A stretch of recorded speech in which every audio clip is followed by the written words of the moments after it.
Olá, a partir de agora você é nosso convidado a acompanhar uma conversa com o senador Paulo Paim. O nosso tema, horizonte para 2019, né, senador? Porque assim, na semana em que as eleições presidenciais e muitas de governadores de estado também foram definidas, agora a gente tem um cenário, um recorte mais nítido, né? O que é a cara do Congresso Nacional, o que é a presidência da República, quais as possibilidades de pauta, e de relacionamento entre os poderes, como é que as coisas estão se configurando, né? E é isso que a gente gostaria de ouvir do senhor. Olha, a minha avaliação com o Congresso vem mais conservador do que eu podia imaginar. E de todos os candidatos a presidente, vem um que está eleito, e eu sou um democrata, eu respeito a vontade popular, que foi a maioria que votou, que se identifica, de fato, de direita. Ele se identifica assim. Não estou falando nenhuma... Não está rotulando não ele, rotulando, né? porque ele se identifica assim. Isso. Como também o candidato dele lá no Rio Grande do Sul ao Senado, que eu até me dou bem com ele, mas ele se identifica também da direita. Enfim, a direita ganhou as eleições no Brasil. Isso é fato e é E aí real. eu vou interromper para fazer mais uma perguntinha. Comparando 4 anos atrás com agora. O país está dividido, mas o país estava rachado, né? Nesse sentido, mudou alguma coisa? Não, há 4 anos atrás, o país estava dividido, mas não estava dividido em um candidato de direita e um de centro ou de esquerda. Sim. Tava Mas o dividido, tensionamento era grande, né? Não, a tensão muito grande, porque houve um processo eleitoral e quem perdeu não aceitou. Aí aplicaram o impeachment na Dilma, foi isso. E daí, de fato, o país só podia ficar super dividido. Que quem ganhou não levou e quem não ganhou levou. Que foi o caso do Temer, né? Que nem sequer disputou, mas fez essa aliança com os que perderam e ele voltou. Agora é diferente, pessoal. Agora, eu que sou um democrata tenho que dizer que as urnas deram legitimidade para essa proposta, que é de direita. Nem aqueles que deram golpe se identificavam como direita. Hoje, o mundo real é esse. No Brasil, a direita ganhou as eleições. Como ganhou nos Estados Unidos, com o Trump lá, né? Ganhou as eleições. Lá a direita ganhou, e aqui também ganhou. Se o fato é esse, quem votou deveria, no mínimo, saber em quem estava votando. O que se apresenta já? Reforma da Previdência, já.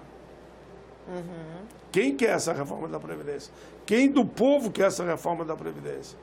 Que vai acabar com o direito da pessoa se aposentar. Eles estão dizendo que vai ser mais radical que a do Temer. A do Temer já dizia, eu expliquei diversas vezes, posso simplificar aqui, 49 anos de contribuição e 65 de idade paga ambos, homem e mulher, significa que a pessoa vai se aposentar, porque é 9 meses de emprego cada 12 no Brasil, em torno de 84 anos, se assinou a carteira com 30, aí vai dar 94. Mas na época da campanha, o então candidato Bolsonaro falou que a mudança poderia ser mais passo a passo, para ser melhor absoluta. Não é o que diz o grande ministro da Fazenda dele.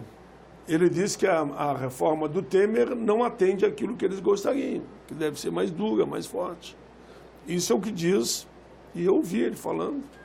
E já estão dizendo aí que será um sistema que vai na linha de privatizar a Previdência. Se tudo isso for verdadeiro e acontecer, nós vamos trabalhar, claro, pelo meu trabalho que eu tenho aqui e com a CPI da Previdência, para que não aconteça, claro, que é o sistema que eles falam de capitalização, que é, em resumo, uma poupança privada que você vai fazer e vai aplicar. Se não der resultado positivo, perdeu, perdeu. É investimento de risco. Como foi no Chile, como foi na Argentina, como é nos Estados Unidos e como recentemente houve aquele caos todo na Grécia. Estou dando um exemplo. Eu estou dizendo isso porque eles não mentiram. Eles não mentiram. Eles disseram que iam fazer uma reforma da Previdência e o mercado hoje está pedindo, exigindo. Só que a minha discordância nesse momento maior é que eles estão dizendo que vão fazer esse ano. Isso ninguém falou. Isso eu chego a dizer com uma certa traição com um misto de covardia. E por quê? Por que que antes das eleições eles não aprovaram essa reforma, se assim eles queriam? Por que que se esconderam? Eu digo quem votou, o Congresso. Se esconderam, não disseram que iam fazer a reforma depois das eleições, votaram, a maioria perdeu, mas tudo bem. Mas estão dizendo que vão fazer a reforma antes do fim do ano. E o senhor acha que o Congresso tem ambiente para isso? Acolhe essa medida e com essa velocidade, o senhor acha? Porque esse tema não é também muito tranquilo para tramitar aqui eles estão dizendo casa, que né? quer. Ver os jornais dessa semana, está ali na capa, né? Mas o senhor sente ambiente Bolsonaro quer aprovação da reforma da Previdência. Mas, na minha opinião, como eu acho que é uma traição e uma covardia por parte desse Congresso, por que não falou isso antes das eleições, né? Que eles levantariam a intervenção para fazer essa reforma. Eu não acredito que consigam fazer, porque é 2 turnos, 3/5 em cada casa, e um tema explosivo, polêmico. Só lá na Câmara, eles terão o mês de metade de novembro e metade de dezembro. Isso com o orçamento ainda, não é? A tramitação do orçamento. E depois vir para o Senado ainda. Por isso que eu digo, se prevalecer, eu estou dizendo pelas manchetes que eu vi. Não estou fazendo aqui nenhum, até porque eu não sou de fazer ataque pessoal. Eu apenas estou dizendo e estou responsabilizando o Congresso que está aí, se votar esse ano. Não estou nem dizendo que é o presidente, estou dizendo que é esse Congresso que está aí, que está proposto a votar esse ano ainda. Eu estou alertando que se isso acontecer vai ser muito ruim para o país e para a própria democracia, porque o que a sociedade entendeu, que o governo eleito ia mandar uma outra reforma a partir do ano que vem.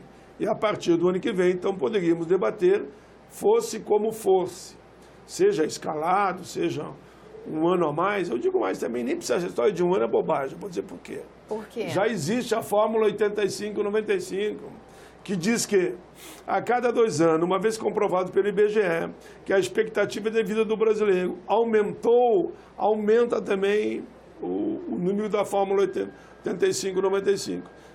Daqui 6 meses vai aumentar, não vai ser mais 85, vai ser 86. E não vai ser mais 95, vai ser 96. Já está na lei isso, já está na lei. Uma lei que nós aprovamos por unanimidade há 5 anos atrás. É que muita gente não sabe nem que existe a fórmula 85-95, que eu me obrigo a explicar sempre. Não é que o cidadão vai se aposentar com 85, 95 anos, como muita gente acredita. Tem nada a ver uma coisa com a outra. É soma de idade e tempo de contribuição. Mulher, 30 anos de contribuição, 55 de idade. Somou 85. Homem, 60 de idade, 35 de contribuição, somou, deu 95. Mas ali tem um plus que diz ali, tem um artiguinho que diz que o IBGE provando que a expectativa de vida aumentou, cada 2 anos aumenta. Então o que já diz a lei, baseado no próprio IBGE?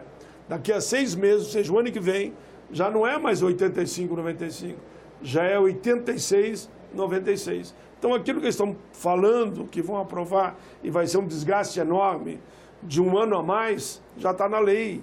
É só esperar os 6 meses. E a possibilidade também do sistema, quanto mais o tempo passa, o sistema quebrar irremediavelmente, também com essa dinâmica dessa matemática, também está preservado? Resolve tranquilamente, porque você daí vai ter que trabalhar mais um período, que vai ser 1 ano a mais, na verdade, né? Isso resolve, pelo outro lado, o que nós mostramos que a CPI, que é você combater a sonegação, o desvio, parar de dar perdão e executar os grandes devedores, estou resumindo aqui, está resolvido. Só a apropriação indébita é 30 bilhões por ano. Combatam isso. Aquela DRU que retirou 1,5 trilhão, acabem com isso. Parem de dar refis aqui. Só fazer isso não tem problema nenhum. É papo furado essa história de dizer que ela está quebrada. Eu estou aqui há 32 anos. Eu me elegi de novo. Vou, quem sabe, se não morrer antes, né? Vou estar aqui 40 anos aqui dentro. Então eu poderia dizer com 32, Como direi daqui a 8 anos, se Deus assim entender, porque eu vou estar aqui porque eu me elegi. Posso viajar Nós até antes. já fizemos argumentos sobre isso. Isso, já fizemos argumento sobre isso. Já fizemos. E que só que eu estou dizendo? Que esse papo que a Previdência está quebrada, a gente ouve há décadas e décadas e décadas. Desde a Constituinte eu ouço isso, e ela nunca quebrou. E está sempre pagando em dia todos os seus dependentes. Aposentado, pensionista, auxílio daqui, auxílio dali. Todos pagam em dia. E onde é que está o tal de déficit? Se fosse verdadeiro o déficit, como eles falam, nós teríamos trilhões de déficit. Pelo contrário, se cobrarem os que devem e fazer uma administração rígida, nós vamos chegar mesmo até 1 trilhão de superávit. Senador, agradeço a sua presença aqui conosco. Agradeço a você que nos acompanha, lembrando que esse é o programa Argumento e que você é nosso convidado a fazer sugestões e críticas ao trabalho da TV Senado. E para isso é 0800 61 2211, ligação gratuita. Eu lembro também que você pode rever esse e outros dos nossos programas por endereço eletrônico senado.leg.br/tv. Até a próxima.